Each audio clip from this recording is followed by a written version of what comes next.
Bonjour Romain. Bonjour Alexandre. On en est où sur l'hypertension 2025 ? Alors écoute, l'OMS a sorti une grosse évaluation de l'hypertension artérielle dans le monde. Beaucoup de pays ont progressé en mettant en place notamment de l'exercice coordonné et des protocoles très précis. En France, on est encore à la traîne, avec seulement, pour les données de l'OMS, 33% des patients contrôlés sur le plan tensionnel. Pour des données plus françaises, la Cour des comptes a évalué la prise en charge de l'AVC après le plan AVC, et elle montre que, en termes de prise en charge curative, il y a des choses à corriger, mais surtout, en termes de prévention cardiovasculaire, la Cour des comptes dit qu'on ne fait pas assez de prévention, que les moyens disponibles ne sont pas suffisants, et que c'est là vraiment qu'il faut mettre l'accent. Et donc on est content que tout le monde s'aligne pour dire que vraiment la priorité maintenant, c'est la prévention, à la fois sur le plan médico-économique, pour la santé des patients et pour la santé de notre système de soins. Parfait, donc on a toutes ces informations. Alors, qu'est-ce qu'on fait ? Est-ce qu'on a des recommandations qui peuvent améliorer cette prise en charge des patients ? Qu'est-ce qu'on fait ? Qu'est-ce qu'on doit faire comme cardiologue hospitalier ou cardiologue de ville ?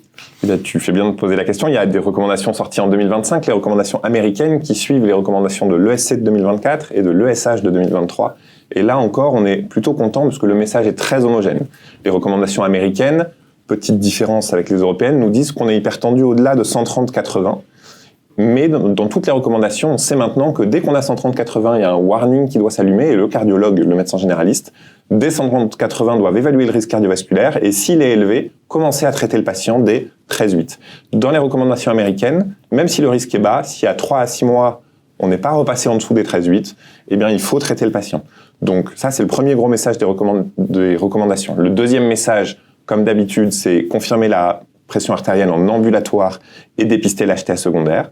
Et ensuite, les recommandations américaines vont nous dire, comme les européennes, qu'il faut commencer à traiter par une bithérapie d'emblée dès que le patient a plus de 140-90 de pression, surveiller l'efficacité en automesure et pas en pression de consultation, et surtout, insiste beaucoup sur le fait que maintenant, il faut travailler avec un exercice coordonné des soins. Et donc, peut-être que rapidement, ça sera plus le cardiologue et le médecin généraliste qui réévalueront le patient régulièrement, mais qu'on aura de l'aide avec des protocoles de coopération, avec le pharmacien, avec l'infirmier de coopération, etc. Et en faisant comme ça, le contrôle tensionnel, ça marche très très bien. Au Canada, ils sont à 65%. Au Sri Lanka, ils ont réussi à bien améliorer le contrôle tensionnel avec des choses très simples. Et donc, je crois que ces recommandations américaines de 2025, comme les précédentes, nous disent exactement ce qu'il faut faire et qu'on a maintenant beaucoup d'outils. Parfait. Je me permets de faire un peu l'avocat du diable par rapport à ces recommandations, surtout devant cette pénurie médicale. Et on a des plages surchargées de consultation. Ça varie de 6 mois à 1 an les délais pour avoir un rendez-vous.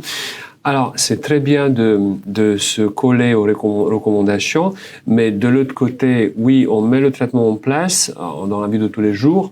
On a des difficultés pour redonner un deuxième rendez-vous, je ne sais pas, dans 2 semaines ou 1 mois pour vérifier la tension et même pour faire le suivi classique, ce qu'on devrait faire.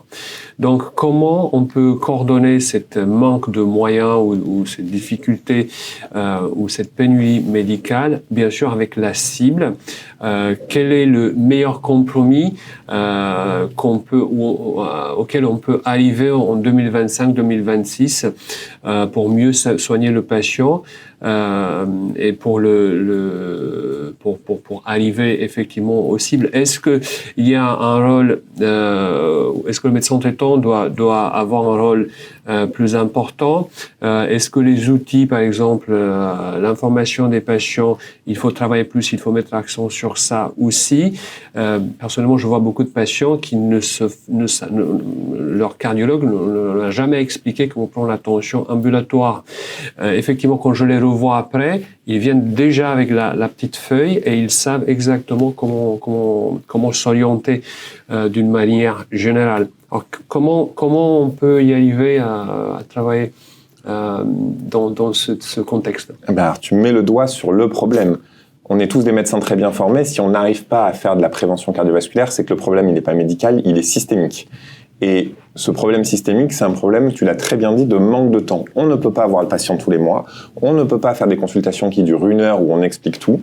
Et donc c'est là où on a besoin d'aide. Et toutes les recommandations, y compris américaines, insistent sur le fait qu'il faut s'entourer d'aide. Donc le médecin traitant, bien sûr, mais lui aussi, il est surchargé. Et donc il faut qu'on ait des infirmières de pratique avancée, et ça existe déjà, des infirmières de coopération, dans le sud-est de la France, des pharmaciens qui vont pouvoir prendre la pression du patient, quand elle est élevée en consultation, lui faire une automesure ou faire une MAPA, et vraiment que le patient arrive à la consultation du cardiologue avec un petit pack où tout est fait, et nous on voit le patient et juste on n'a plus qu'à décider. On initie le traitement et la titration, c'est pas forcément nous. Ça peut être le pharmacien correspondant, ça peut être l'IPA en collaboration avec nous.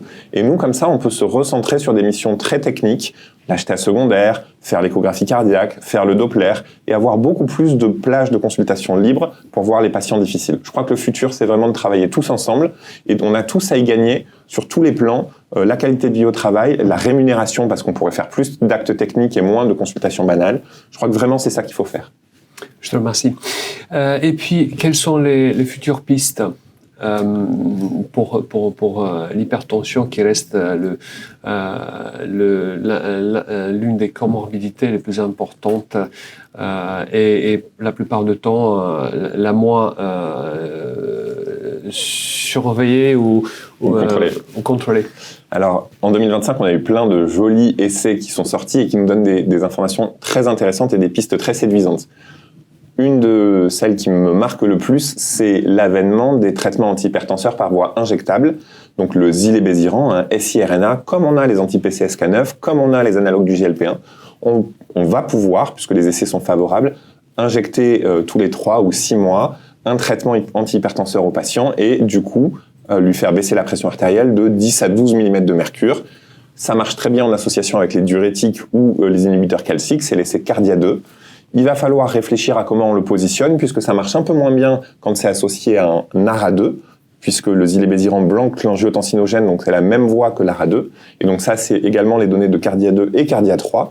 Donc il va falloir réfléchir à comment on positionne ce traitement, mais peut-être que tous les patients qui sont bien contrôlés avec une monothérapie, on pourrait leur proposer ça, et ça réglerait des problèmes d'observance, ou tous les patients qui ont besoin d'une bithérapie sans ARA2, on pourrait remplacer l'ARA2 ou l'IEC par le zilebesiran et régler les problèmes d'observance. Donc ça, c'est fascinant. On a une molécule par ailleurs qui est très puissante dans l'hypertension artérielle, c'est la spironolactone, qui bloque les récepteurs minéralocorticoïdes, mais qui a des effets indésirables et on a du mal à s'en servir. Et bien dans la littérature en 2025, 2 médicaments, le bagdrostat et le lorindrostat, qui sont des inhibiteurs de la synthèse de l'aldostérone. Donc on ne bloque pas les récepteurs, on n'a pas d'événements indésirables liés à ça. On inhibe la synthèse de l'aldostérone et on baisse la pression artérielle de 15 à 17 mm de mercure. Ça aussi, ces médicaments sont des pistes extrêmement intéressantes pour le futur. Et dernier élément qui sort un peu du cadre, et c'est français, dans le New England Journal of Medicine, très intéressant, qui nous dit que tout à la fin de la chaîne, quand on est une personne âgée en EHPAD et très fragile, si on arrête les traitements antihypertenseurs des patients qui ont moins de 130 mm de mercure, eh bien, il n'y a pas d'excès de mortalité, il n'y a pas d'excès d'événements. Et donc, on sort du patient qu'on traite au quotidien, mais voilà, ça c'est aussi une information intéressante qui m'a marqué en 2025. Je te remercie. Juste 2 petites questions. Les nouveaux médicaments, ils seront disponibles quand ? Alors, ils sont déjà disponibles dans les essais thérapeutiques, et ensuite, quand est-ce qu'ils seront remboursés en France et disponibles à la prescription ? Comme d'habitude, il va falloir plusieurs années. Bagdrostat, lorindrostat, on a déjà des essais de phase 3, donc ça pourra arriver un petit peu plus tôt. Zilebesiran, les essais de phase 3 commencent tout juste, donc il va falloir attendre un peu plus longtemps.